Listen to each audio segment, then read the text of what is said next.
untuk memberi makan leopard gecko. Tuh, kata gue berantem kan jadinya.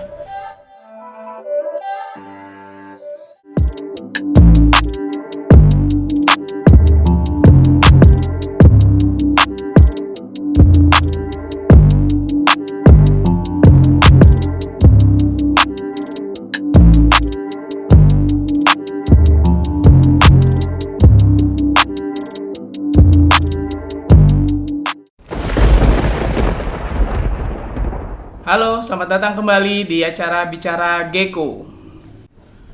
Di episode sebelumnya, kita sudah membicarakan mengenai tahap-tahapan sebelum teman-teman memelihara leopard gecko. Nah, untuk di episode 2 ini, gua ingin sharing sedikit pengetahuan gua mengenai kendala-kendala apa aja sih yang teman-teman bakal hadapi di saat leopard gecko kalian sakit. Atau banyak teman-teman yang menanyakan di forum-forum maupun DM pribadi ke gua, nanya, "Bang, kok gecko gua nggak mau makan ya?" Atau, "Bang, kok kulitnya kusam ya? Bang, kenapa gecko gua jadi kurus, jadi kecil ekornya?" Nah, gua akan menjelaskan satu persatu mengenai isu-isu penanganan leopard gecko yang sakit. Sebenarnya, leopard gecko itu termasuk hewan reptil yang paling tahan banting menurut gua. Kenapa? Karena selama teman-teman pemeliharaannya sudah benar, sesuai dengan perawatan leopard gecko, proper lah istilahnya, harusnya leopard gecko teman-teman hampir kecil kemungkinan terkena penyakit. Kecuali teman-teman ada kesalahan dalam perawatannya, mungkin dari pakannya, mungkin dari kandangnya atau substrate atau alas kandangnya, atau jadwal makannya teman-teman salah. Nah, itu mungkin bisa menyebabkan leopard gecko teman-teman menjadi sakit. Penyakit-penyakit yang umum ada di leopard gecko itu nggak banyak sebenarnya sih ya. Cuman yang sering dijumpai sama teman-teman keeper leopard gecko atau yang melihara leopard gecko, biasanya paling umum adalah sakit pencernaan. Sakit pencernaan tuh kalau di kita seperti kayak diare lah ya. Jadi ada permasalahan di pencernaannya menyebabkan pupnya itu menjadi cair dan berwarna hijau biasanya. Itu kalau nggak di treatment dengan baik, memang bisa menyebabkan mogok makan dan akhirnya pastinya akan menyebabkan leopard gecko kalian mati. Itu yang paling parahnya. Setelah itu ada juga penyakit kripto. Kripto itu mirip seperti penyakit pencernaan. Efeknya itu membuat gecko itu menjadi kurus dan si ekornya itu yang tadi besar menjadi kecil sekali atau pencil tail.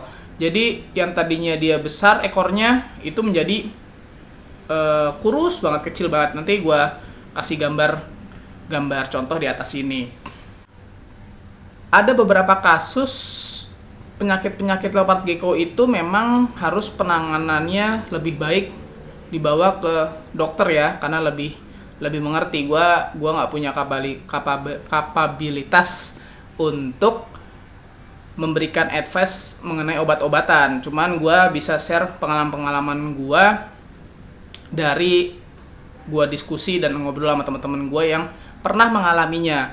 Alhamdulillah, selama gua melihara gecko sudah bertahun-tahun, alhamdulillah gak ada terkena sedikit pun penyakit-penyakit yang bermasalah. Sombong amat. Paling ya banter-banter kayak gagal shedding, itu pun sekali dua kali bisa ditangani lah. Untuk gagal shedding pun sebenarnya jarang yang terjadi. Cuman kalau memang gagal sheddingnya itu sudah menumpuk di satu bagian, itu memang berbahaya, bisa mengakibatkan darahnya menjadi tersumbat dan akhirnya menjadi busuk di bagian tertentu. Misal dia gagal shedding di bagian kakinya nih, kalian nggak cepat-cepat ngebantu untuk melepaskan kulit lamanya, yang akhirnya nanti dia akan membentuk atau membekas di kakinya.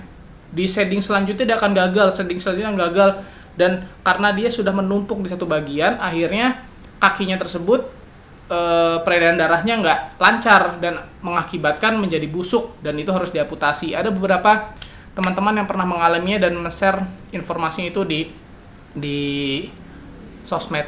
Mudah-mudahan ntar gue dapat fotonya biar bisa gue tunjukin juga di sini ya contohnya. Nah terus bang, kalau udah terkena penyakit itu ya menjadi pertanyaan kan bagaimana mengatasinya. Nah sebelum kita masuk ke mengatasi permasalahan penyakit pada leopard gecko, kita harus balik dulu nih.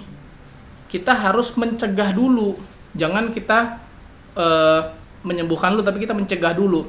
Pencegahan paling awal yaitu adalah kalian harus menjaga kebersihan selalu kandang leopard gecko. Itu penting banget. Kadang ada teman-teman yang males nih, karena leopard gecko kan termasuk gampang banget ya meliharanya. Kayak kadang mereka baru bersihin kandang tuh 2-3 minggu sekali baru ganti kertas baru atau ganti dolomit baru. Padahal menurut gua ya maksimal tuh seminggu sekali tuh harus lu udah ganti, atau kalau lu bagus lagi per 2-3 hari setelah dia pup lu ganti kertas baru. Cuman ya untuk range wajarnya seminggu sekali masih oke lah, dan itu masih bagus untuk lu bersihkan kandangnya. Tapi kalau lu udah sebulan sekali lu baru bersihin, wajar kalau leopard gecko lu kedepannya akan terkena penyakit pencernaan terutama.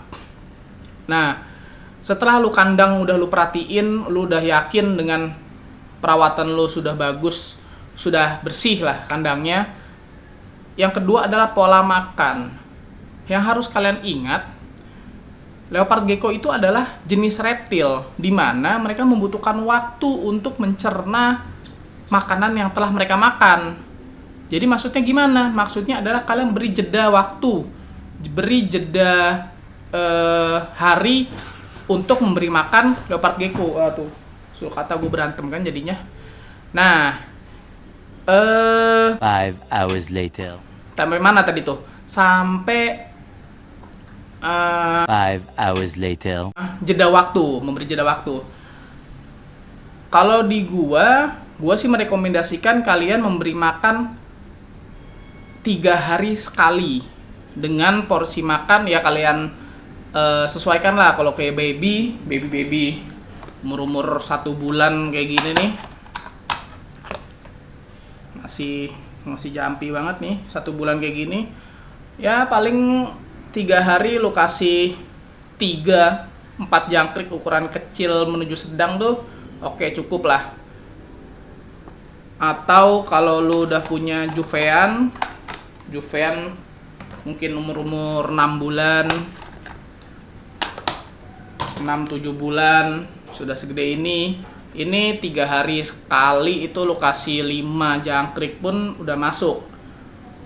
Dan lah tuh sehat, bagus, ekornya juga gede, jalannya nggak bengkok, nggak MBD ya. Nah MBD juga termasuk salah satu penyakit leopard gecko. Kalau MBD itu karena kurangnya kalsium, seperti yang udah gua jelaskan di video sebelumnya. Kalau kalian kurang kalsium pada leopard gecko dia bisa MBD, jadi tulangnya tuh kayak bengkok-bengkok gitu. Nah kalau untuk gecko dewasa yang sudah besar itu per 3 sekali gua sih biasanya ngasih minimal 6 ekor jangkrik. Kalau yang rakus banget kayak gini, ini rakus banget nih, ratu gendut banget ya. Ini dia 3 hari sekali tuh bisa makan 8-10 jangkrik mungkin. Gue nggak pernah ngitung pastinya. Jadi kalau gue tuh menggunakan pinset, gue kasih satu persatu. Sekiranya dia sudah nggak mau makan ya gue stop. Nah, memberi jeda makan itu penting untuk biar dia bisa mencerna dulu makanan yang telah kita berikan. Yang pernah gue baca-baca sih, mereka membutuhkan 24 jam untuk mencerna pakan mereka.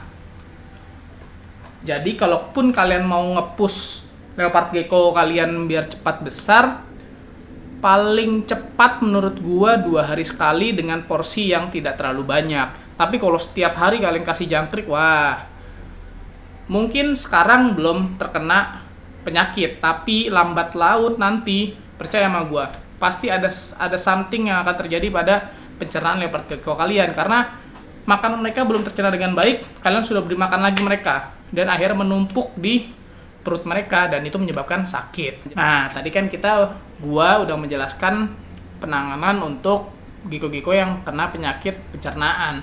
Sekarang gue menjelaskan penyakit kripto namanya. Kripto itu hampir mirip seperti penyakit pencernaan. Ciri-cirinya gecko kalian bisa muntah, diare, biasanya diarenya dia cair dan berwarna hijau. Tubuhnya menjadi kecil, kurus banget, dan pensil tail atau ekornya itu menjadi kecil banget seperti yang gue udah jelasin tadi. Untuk penanganannya, yang harus kalian tahu, kripto ini bisa menular loh. Jadi, kalau ada teman-teman yang geckonya terlihat seperti terkena kripto, lebih baik dipisahkan langsung dari kandang dari gecko-gecko yang lain, karena takutnya menular dan bisa menular.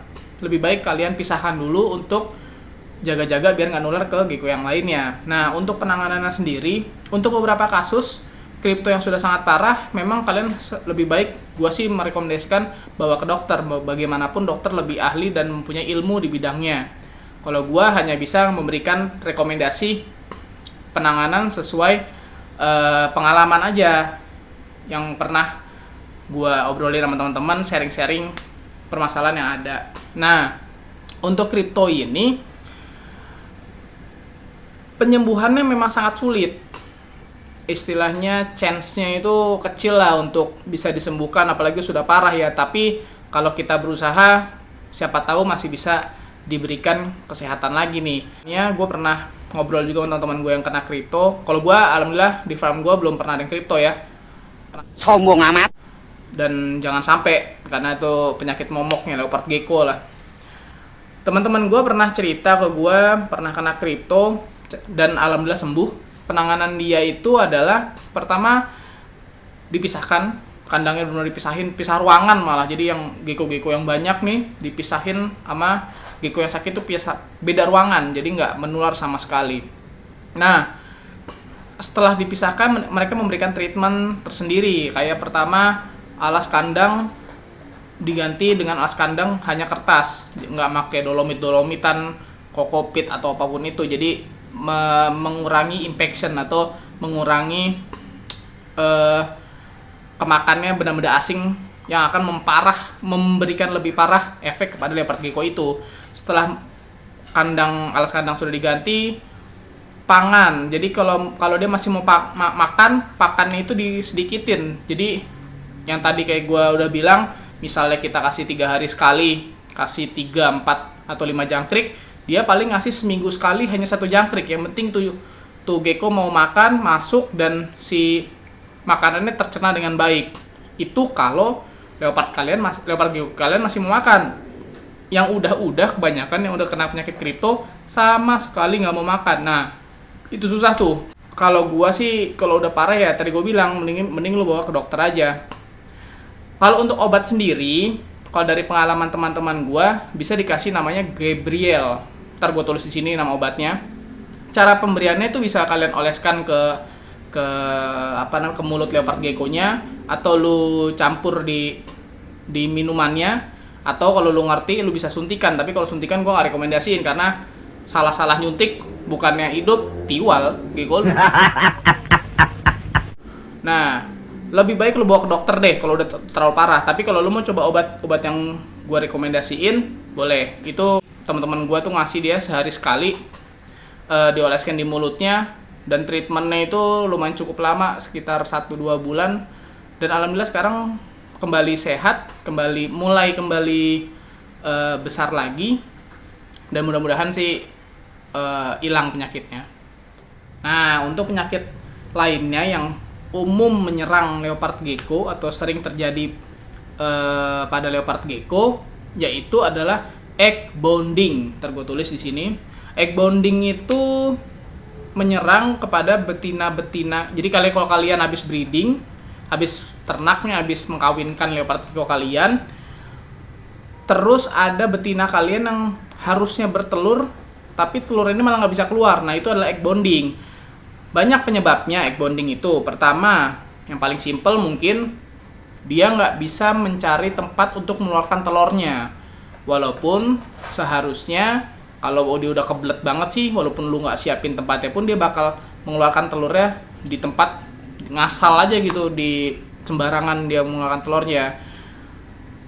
Atau bisa juga karena telurnya itu ukurannya besar sehingga menyebabkan dia susah untuk mengeluarkan telurnya dari perutnya, istilah sembelit gitu lah. Nah, atau bisa juga karena betinanya lemah atau betinanya belum cukup umur, dalam artian porsi badannya masih kecil dan kalian paksakan untuk kawin, dan akhirnya di saat mereka ingin bertelur malah menyebabkan egg bonding. Nah, kalau untuk egg bonding, penanganan egg bonding sendiri sih bisa dengan beberapa cara yang bisa kalian coba. Yang pertama, coba siapkan dulu tempat untuk mereka bertelur. Jadi kalian siapkan aja Tupperware menggunakan kokopit. Ntar gua kasih contohnya di atas.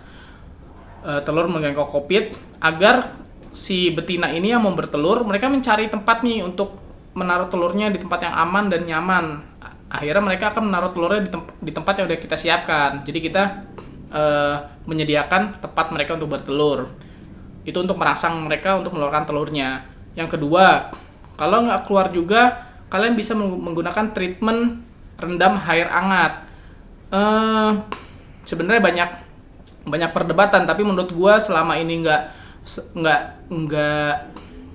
berdampak negatif kepada gecko, boleh-boleh aja kalian coba. Jadi kalian rendam dengan air hangat bukan air panas. Kalau air panas jadi gecko goreng. Harus air panas.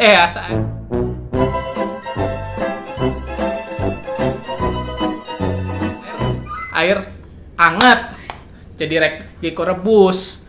Kalau air panas. Nah, kalau air hangat kalian rendam itu untuk merangsang telurnya itu keluar. Sesekali kalian boleh sambil dipijit tuh perutnya, dipijit ke arah anusnya. Jadi membantu gecko itu keluar. Kalau kalian pijat dan berhasil kalian pijat dan berhasil telur itu mau keluar, kalian bisa bantu tarik telur itu menggunakan pinset. Jadi ngebantu keluar si telur yang nggak bisa keluar dari indukannya. Itu kalian coba. Tapi tetap mempunyai resiko yang tinggi juga. Tapi kalau nggak lu usahain untuk keluarin telurnya, resiko paling tinggi malah gecko lu bisa mati. Penyakit umum lainnya setelah egg bonding itu kadang juga ada yang terkena matanya itu bengkak, jadi kayak kelilipan, atau bahasanya eye caps. Jadi dimana si gecko itu matanya tuh terkena benda-benda asing yang masuk ke matanya, yang ngebuat jadi mata itu bengkak. Kadang selaputnya jadi tertutup atau picak sebelah, satu kebuka satu ketutup. Apaan tuh?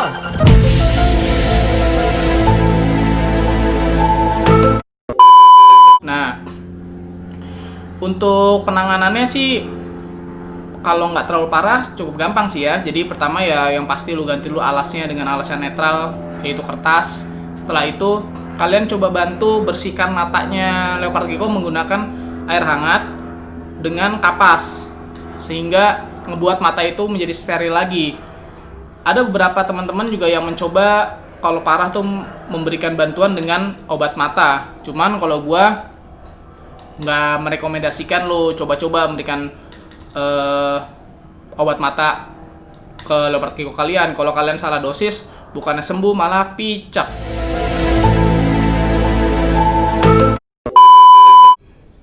Penyakit selanjutnya yang biasanya mengenai leopard gecko, nah ini umum banget nih, yaitu adalah ekornya putus atau dia memutuskan ekornya. Pasti gue yakin teman-teman ada yang pernah mengalaminya. Tapi alhamdulillahnya di farm gue sampai sekarang gue belum pernah sampai ada satu ekor pun gecko yang ekornya putus, alhamdulillah. Sombong amat. Menurut gua, gecko itu memutuskan ekornya ada banyak faktor ya. Ada banyak faktor. Yang kalian harus tahu, gecko itu memutuskan ekor karena pasti ada sesuatu yang ngebuat mereka terancam atau menurut mereka tidak nyaman. Karena itu menurut gua pertahanan alami mereka. Di saat mereka terancam, mereka merasa nggak nyaman, mereka merasa takut, mereka merasa terintimidasi, mereka akan memutuskan ekornya untuk menyelamatkan hidup dia. Toh ekornya bakal numbuh lagi, walaupun tumbuhnya tidak akan seperti semula, jadi bakal bantet. Nah, untuk ekor putus ini menurut gua yang paling pertama adalah pasti balik lagi nih, kandang kalian harus bersih. Jangan ada benda-benda asing yang kalian taruh untuk menurut kalian, ini kayaknya lucu nih taruh di sini. Lu kasih batu-batuan, padahal batu-batuannya tajam, atau lu kasih hiding cave tapi hiding cave-nya malah membahayakan gecko. Itu bisa membuat gecko ekor gecko kalian putus. Kalian lebih mentingin kelihatannya lucu tapi gecko lu buntung. Mendingan lu main aman tapi gecko lu sehat, nggak akan memutuskan ekornya. Kalau gua sih lebih baik, kalaupun kalian mau menggunakan pernak-pernik di dalam kandangnya untuk estetika atau untuk seni untuk kalian pandang gitu kan, boleh-boleh aja. Tapi lu harus juga lihat sesuai nggak sih sama gecko kalian, berbahaya nggak sih buat gecko kalian. Gecko itu bisa dibilang termasuk gampang takutan ya, dalam artian kalau dia merasa terancam ya dia pasti bakal mutusin ekornya. Jadi sebisa mungkin kandang dari leopard gecko pun harus memadai untuk leopard gecko. Itu yang pertama. Yang kedua, dia juga bisa memutuskan karena kalian salah mengangkatnya dari kandang. Jadi misalnya mengangkat, kalian mengangkat begini wae ini, nah putus lah. Lu lihat ekornya kan gede, rapuh. Maksud gua rapuh tuh dia bisa memutuskan ekornya kapan aja. Jadi sebisa mungkin lu jangan main angkat begini. Kalaupun lu mau ngangkat ya lu angkat dari bawahnya baru ke atas. Nah, kalau lu ngangkat dari ujung ekor, itu bisa menyebabkan ekornya putus. Nah, setelah itu, selain itu juga bisa juga karena mereka berantem. Lu mungkin menggabungkan gecko kalian dengan pejantan lain. Jadi dua jantan lu gabungin jadi satu, mengakibatkan mereka putus dan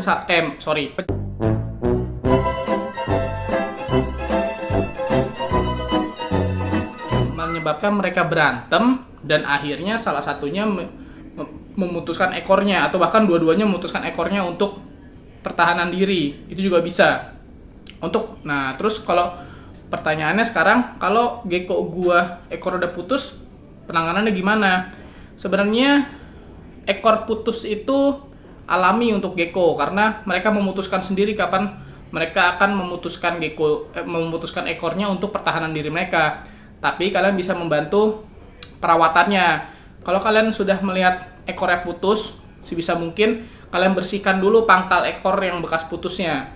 Kalian bersihkan bisa menggunakan air bersih pastinya. Kalian bisa oleskan juga alkohol agar steril, nggak terjadi infeksi di bagian ekor yang putus. Nanti lambat laun dengan sendirinya ekornya itu akan tumbuh kembali, walaupun tumbuhnya nggak akan perfect. Yang kalian harus jaga adalah kalau ekor putus, kandang harus bersih, harus kering, jangan lembab. Kenapa? Untuk mengurangi terjadi infeksi pada ujung ekor yang putus tadi. Gampang kan? Nah, itu semua tadi penyakit-penyakit yang umum terjadi menyerang leopard gecko. Tapi menurut gua, selama kalian merawat leopard gecko kalian dengan proper, dengan sesuai dengan kebutuhan mereka, kandangnya bersih, pangannya kalian siapkan dengan baik, tempo makan atau jadwal makannya teratur, Terus kalian nggak asal ternakin, dalam artian betinanya belum siap kalian main kawinin paksa sama jantan lain. Menurut gue selama itu kalian perawatannya bagus, harusnya leopard gecko kalian tidak akan terkena penyakit. Paling tadi gue bilang, banter-banter paling gagal shading. Gagal shading pun bisa dibantu. Nih kayak ini mau shading nih. Cuman kalau gue nggak pernah membantu gecko gue shading kecuali dia sudah gagal. Dalam artian gue akan membiarkan mereka melakukan proses shading itu sendiri, karena kulit lama yang mereka copot atau kulit sebelum mereka shadingnya itu mereka akan makan kulit mereka sendiri yang mereka shading. Jadi gue nggak pernah ngebantu, gue biarkan sealami mungkin. Kalau ternyata gue pantau ada gagal shading di bagian biasanya nih ya, gagal shading di bagian kaki atau di ujung-ujung ekor, atau biasanya di ketiak-ketiak. Nah, setelah mereka sudah gagal shading, menurut gue mereka nggak bisa mencopotnya, baru akan gue bantu nih nyopotin di bagian-bagian tertentu yang memang gagal shading.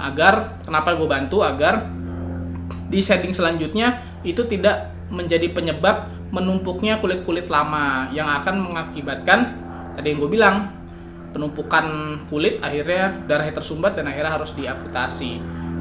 Gitu aja sih sebenarnya. Jadi menurut gue nih leopard gecko sangat cocok buat teman-teman, buat kalian yang baru memelihara reptil. Sebelum kalian pelihara hewan reptil lain kayak mungkin sulcata atau ball python, ular, atau apalah varanus segala macam, menurut gua lu lebih cocok lu coba pelihara leopard gecko dulu, karena ini paling ramah untuk semua kalangan. Ramah dari efisiensi waktu perawatan, terus tidak membutuhkan space kandang yang besar, pangannya murah, pangannya irit. Wah, gampang banget lah melihara gecko pokoknya. Udah gitu nggak gampang sakit, bandel lah istilahnya, dalam artian tahan banting, nggak dikit-dikit sakit, dikit-dikit pilek. Menurut gua leopard gecko udah paling cocok untuk kalian pelihara bagi teman-teman yang baru mau melihara reptil. Mungkin di episode kali ini kayak udah cukup lama juga nih kita ngobrol ya. Mungkin segini aja. Jangan lupa komen lagi di bawah, kira-kira kalian mau bahas apa lagi nih yang mau dibahas tentang leopard gecko yang kalian belum tahu atau kalian ingin tanyakan di bawah. Nantinya gue akan pertimbangin untuk menjadi konten-konten gue selanjutnya. Tetap support channel ini dengan lu like dan lu subscribe, biar kedepannya kita tetap bisa diskusi, gue bisa share pengalaman gue bisa berbagi-bagi ilmu, karena gue pengen bagi ilmu kepada teman-teman, apalagi yang baru mau melihara gecko ya, karena mungkin ilmu gue bakal lebih berguna untuk teman-teman yang baru melihara gecko. Kalau untuk master gecko untuk suhu gecko kayaknya nggak pantas lah gue memberikan ilmu pada mereka. Mungkin segitu aja episode kali ini. Ditunggu video-video selanjutnya.